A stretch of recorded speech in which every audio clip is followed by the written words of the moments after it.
जिम्मी जिम्मी जिम्मी आजा आजा आजा। और उसके अगले ने क्या गाया? I am a disco dancer. India being a country of story tellers, we have all the ingredients, I'll say, to become the content hub of the world. ये जो सिनेमाटोग्राफ अमेंडमेंट बिल 2023 है, ये बहुत लंबा समय लगा। 1952 के बाद 1981 में जब बड़ा संशोधन हुआ, उसके बाद लगभग 4 दशक बीत गए। लेकिन 4 दशकों में बहुत कुछ बदला है। फिल्में बनाने का तरीका भी, और फिल्मों को पायरेसी के माध्यम से चुराने का तरीका भी,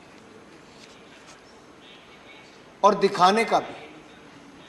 जहां एक और बात चल रही है कि बड़े पर्दे पर, बड़ी स्क्रीन पर, नंबर ऑफ स्क्रीन्स बढ़े, वहीं इंटरनेट के माध्यम से आज विद इन फ्यू सेकेंड्स जो पायरेटेड आपका कंटेंट है उसको दुनिया के किसी भी हिस्से में पहुंचाया जा सकता है, कुछ सेकंड में भेजा जा सकता है। लेकिन किसी के सालों की मेहनत पर पानी फिर जाता है।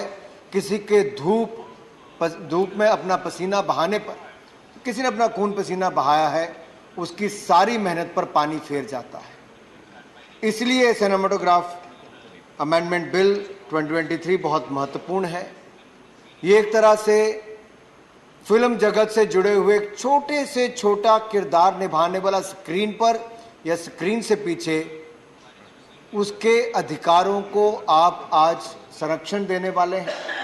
आप उनके हितों के लिए बहुत बड़ा कदम उठाने वाले हैं, और उसके लिए पूरा सदन एकजुट होकर साथ आया है। इसके लिए मैं आपका बहुत प्रशंसा भी करता हूं, आपका धन्यवाद भी करता हूं। माननीय उपसभापति जी, जैसा सदस्यों ने कहा कि कहने के लिए तो स्पॉट बॉय से लेके, साउंड इंजीनियर से लेके, एक मेकअप आर्टिस्ट से लेकर, अब किसी ने खलनायक की बात भी कर दी, तो किसी ने स्क्रिप्ट राइटर, कोरियोग्राफर से लेके मेकअप आर्टिस्ट, सबकी बात। फिल्म पर्दे पर सही कहा किसी ने कि बड़े हीरो हीरोइन दिखते हैं, लेकिन उनके पीछे सैकड़ों लोगों की मेहनत लगी होती है, और करोड़ों दर्शकों की भावनाएं उनके साथ जुड़ी होती हैं। और देश के कुछ हिस्सों में तो इतना फितूर रहता है कि फिल्म 8 बजे भी लगनी है तो सुबह 5 बजे जाके थिएटर के बाहर बैठ जाते हैं। ये तब होता है कि वर्षों वर्षों तक, 1913 से लेकर आज 2023 तक, भारतीय फिल्म जगत ने राजा हरिश्चंद्र से लेकर 2023 तक की यात्रा में बहुत सारी उपलब्धियां हमारी हैं। और एक बात मैं आप सबसे साझी जरूर करना चाहता हूं। आप सबसे मैं साझी इसलिए कर रहा हूं क्योंकि पिछले वर्ष जब मैंने सेंट्रल एशिया के कुछ यूथ लीडर्स का एक डेलीगेशन होस्ट किया, तो दिल्ली में हमने अपनी कल्चरल आइटम्स उनको दिखाने का प्रयास किया। और जब भारत की कल्चरल आइटम्स हुई, जिसमें बहुत हमारे ट्रेडिशनल डांसेस से लेकर कल्चर सबको दिखाया गया, तो उन 5 देशों ने, तुर्कमेनिस्तान, कजाकिस्तान, उज्बेकिस्तान, इन सब ने कहा कि हम भी अपना कुछ करके दिखाना चाहते हैं। तो हमने कहा अतिथि है, इनको अवसर देना चाहिए। और जब मंच पर वो लोग आए तो उन्होंने आकर कोई अपने देश का गाना नहीं बजाया, उन्हें भारतीय फिल्मों के गानों को अपनी आवाज में गाया भी और संगीत भी दिया। और मुझे खुशी इस बात की है कि गाने भी कोई आजकल के नहीं गाए। मिथुन चक्रवर्ती जी के जमाने में उन्होंने गाना क्या गाया? जिम्मी जिम्मी जिम्मी आजा आजा आजा। आप कल्पना कीजिए, आज की पीढ़ी जिनका जन्म उस समय नहीं हुआ होगा, आज भी जिम्मी जिम्मी जिम्मी आजा आजा आजा। और उसके अगले ने क्या गाया? I am a disco dancer. तो ये सब दिखाता है कि भारत की सॉफ्ट पावर की ताकत क्या है, और इसको और ताकत देने का काम आज ये महान सदन कर रहा है। इसलिए मैं आप सबका बहुत बहुत अभिनंदन करता हूं। ये भारत की सॉफ्ट पावर है। और जो सीट पर बैठी हैं वो आईयूए की अध्यक्ष भी हैं, हमारी उड़न परी के नाम से भी जानी जाती। मैं तो इतना कहूँगा, एक बार मैं फुटबॉल का विश्व कप देखने गया 2018 में रशिया में, तो वहाँ पे इंडियन को देख के तो सीधे वो कहते हैं राज कपूर के ज़माने से शुरू करते हैं, मेरा नाम जोकर के समय से।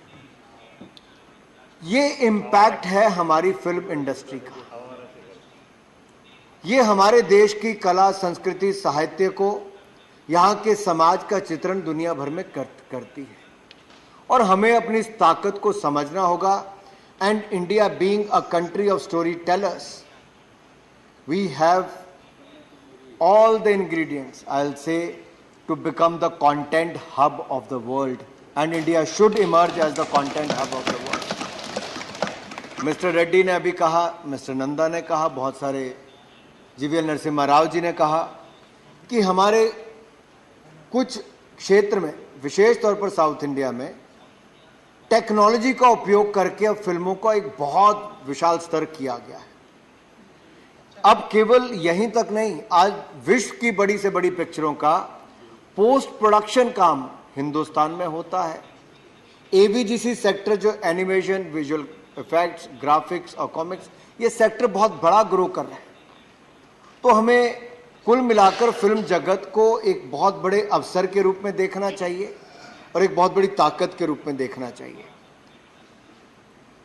मैं चेयरपर्सन सर इतना ही कहना चाहूँगा कि जब ये बिल 2019 में लाया गया, तब इसमें केवल छोटा सा संशोधन था। उससे जो आपने आज की समस्या की बात कही, उससे उसका हल नहीं हो पाता। इसको वापस स्टैंडिंग कमेटी में भेजा गया। स्टैंडिंग कमेटी के सभी सदस्यों ने अपने सुझाव दिए और उसके बाद हमने इसको पब्लिक के सामने रखा। 2022 में नए रूप में हमने बिल को पब्लिक के सामने रखा, उनके सारे सुझाव आए, पूरी इंडस्ट्री के साथ हमने उनके सुझाव भी लिए और अब एक नए रूप के बीच में द सिनेमेटोग्राफ अमेंडमेंट बिल 2023 आप सबके सामने हम लेकर आए हैं।